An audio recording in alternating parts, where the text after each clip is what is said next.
जो आपका है वह मिलकर ही रहेगा, फिर चाहे पूरी दुनिया एक क्यों ना हो जाए। नमस्कार दोस्तों, बहुत स्वागत है आपके अपने चैनल अच्छे संस्कार पर। दोस्तों, आज की इस वीडियो में हम जानने वाले हैं आपके स्वास्थ्य, आपके आर्थिक स्थिति, आपके प्रेम, प्यार, विवाह और व्यक्तिगत संबंध, मित्र एवं परिवार से संबंध, सब कुछ हम इस वीडियो में जानने वाले हैं। दोस्तों, यह पूरे महीना कैसा रहने वाला है, ये सब हम इस वीडियो में जानेंगे। सबसे पहले दोस्तों, आप अपना प्रेम भरा एक लाइक इस वीडियो को कर दें।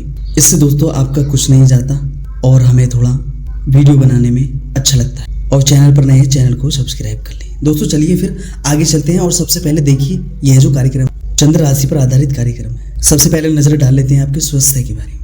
यह महीना स्वास्थ्य के दृष्टिकोण से औसत रहने की प्रबल संभावनाएं बन रही हैं। आपकी राशि में पूरे महीने राहु महाराज और 7वें घर में पूरे महीने केतु महाराज विराजमान रहेंगे। आपकी राशि के स्वामी शनि महाराज पूरे महीने दूसरे भाव में विराजमान रहेंगे और उनकी दृष्टि आपके चौथे घर पर, 7वें घर पर और 11वें भाव पर रहेगी। महीने की शुरुआत में मंगल महाराज छठे घर में अपनी नीच राशि कर्क में रहेंगे। जून 22 तारीख से बुध महाराज छठे भाव में आ जाएंगे और उससे पूर्व 7 तारीख को मंगल केतु के 7 सप्तम भाव में आकर मंगल के अंगारक योग बनाएंगे। इन सभी ग्रह स्थितियों और ग्रह चाल को ध्यान में रखते हुए यह कहा जा सकता है किस महीने आपको स्वास्थ्य संबंधित समस्याओं के प्रति सावधानी बरतने की आवश्यकता पड़ेगी। आपको रक्त से जुड़ी समस्याएं, अनियमित रक्तचाप, रक्त असंतुलन, रक्त में अशुद्धि होना, किसी प्रकार का रक्त संक्रमण, चोट घाव होना, फोड़े फुंसी आदि की संभावना से इनकार नहीं कहा जा सकता। आपको अपने भोजन पर भी ध्यान देना होगा और अपनी दिनचर्या को उत्तम बनाने के लिए लगातार प्रयास करें। सुबह योग करें। आप पेट से जुड़ी किसी समस्या का शिकार हो सकते हैं, इसलिए पूरे महीने अपने स्वास्थ्य पर ध्यान दें। सुबह योग जरूर करें और आवश्यक होने पर किसी चिकित्सक से संपर्क अवश्य करें। दोस्तों, अब जान लेते हैं आपके करियर के बारे में। करियर के दृष्टिकोण से यह महीना अनुकूल रहने की संभावना दिखाई दे रही है। 10वें घर के स्वामी मंगल महाराज महीने की शुरुआत में अपनी नीच राशि कर्क में छठे भाव में विराजमान रहेंगे, जो आपसे बहुत मेहनत कराएंगे, लेकिन आप भी मेहनत से पीछे नहीं हटेंगे और अपनी मेहनत से अपना अलग मुकाम बनाएंगे।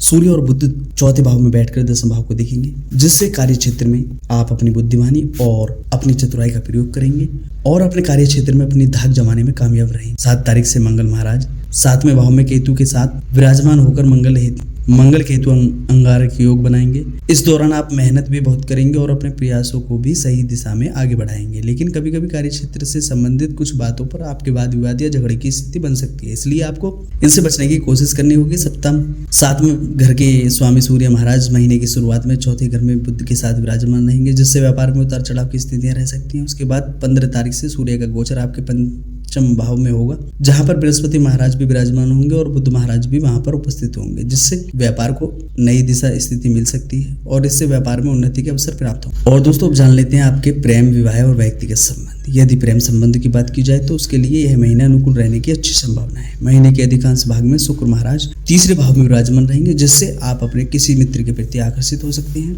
और इससे उनके प्रति आपके मन में प्रेम की भावना का अंकुर फूट सकता है। 5वें घर में पूरे महीने बृहस्पति महाराज विराजमान रहेंगे, जो आपके प्रेम और धैर्य को मजबूत बनाए। पंचमें बुध महीने की शुरुआत में सूर्य देव के साथ चौथे भाव में होंगे और 6 तारीख से ही आपके पंच भाव में आकर बैठ जाएंगे। इससे आप और आपके प्रियतम के बीच प्रेम मजबूत होगा। 22 तारीख को बुध महाराज छठे भाव में चले जाएंगे, तब प्रेम में विस्तार होगा और आप अपने प्रियतम के साथ कहीं दूर यात्राओं पर जा सकते हैं। विवाहित जातकों के लिए यह महीना उतार चढ़ाव से भरा रहेगा और आपको बहुत सावधानी रखनी होगी, क्योंकि पूरे महीने केतु महाराज 7वें घर में विराजमान रहेंगे। 7वें घर के स्वामी सूर्य महाराज महीने की शुरुआत में चौथे घर में और 15 तारीख से 5वें घर में आ जाएंगे, जिससे रिश्ते में प्यार तो रहेगा, लेकिन 7 तारीख से मंगल भी केतु के साथ सप्तम भाव में आकर मंगल केतु अंगारक योग के बनाने से जीवन साथी को स्वास्थ्य समस्याएं हो सकती हैं। लेकिन 7 तारीख से मंगल के भी केतु के साथ सप्तम भाव में आकर मंगल केतु अंगारक योग के बनाने में जीवन साथी को स्वास्थ्य समस्याएं हो सकती हैं। आप और आपके जीवन साथी के मध्य तनाव, टकराव और लड़ाई झगड़े की स्थितियां बन सकती हैं। यह समय रिश्ते के लिए खराब हो रह सकता है, इसलिए आपको सावधानी रखनी होगी। अपना और जीवन साथी के स्वास्थ्य का भी ध्यान रखना होगा, तभी आप अपने उत्तम वैवाहिक जीवन का लुत्फ उठाएंगे। और दोस्तों, अब जान लेते हैं आपकी आर्थिक स्थिति के बारे में। यदि आपकी आर्थिक स्थिति को देखा जाए तो आपके लिए यह महीना आर्थिक तौर पर ठीक ठाक रहने की संभावना दिख रही है। दूसरे भाव के स्वामी बृहस्पति महाराज पूरे महीने 5वें घर में विराजमान रहेंगे और वहां से आपके 9वें भाव, एकादश भाव और प्रथम भाव को देखेंगे, जिससे आपकी आमदनी में लगातार बढ़ोतरी होने के योग बनेंगे। 9 तारीख से वह भले ही अस्त अवस्था में आ जाए, फिर भी अपना प्रभाव तो देते ही रहेंगे। महीने के मध्य में सूर्य और बुध के भी पंचम भाव में बृहस्पति के साथ आने से एकादश भाव पर 3 ग्रहों का प्रभाव रहेगा। जिससे आपकी आमदनी में अच्छी बढ़ोतरी देखने को मिलेगी। एक से ज्यादा माध्यमों के द्वारा आपको धन प्राप्ति के सुंदर योग बनेंगे और इससे आपकी आर्थिक स्थिति मजबूत होती चली जाएगी।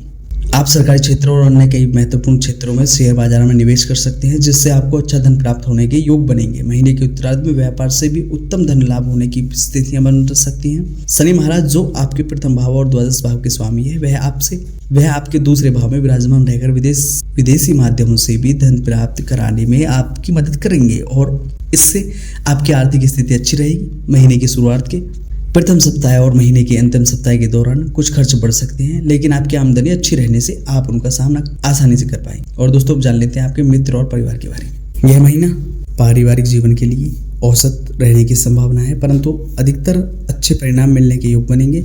चौथे भाव में महीने की शुरुआत में सूर्य और बुध का बुधादित्य योग परिवार में खुशहाली लेकर आएगा। आपकी माताजी और पिताजी के सानिध्य और उनके मार्गदर्शन में परिवार उन्नति करेगा।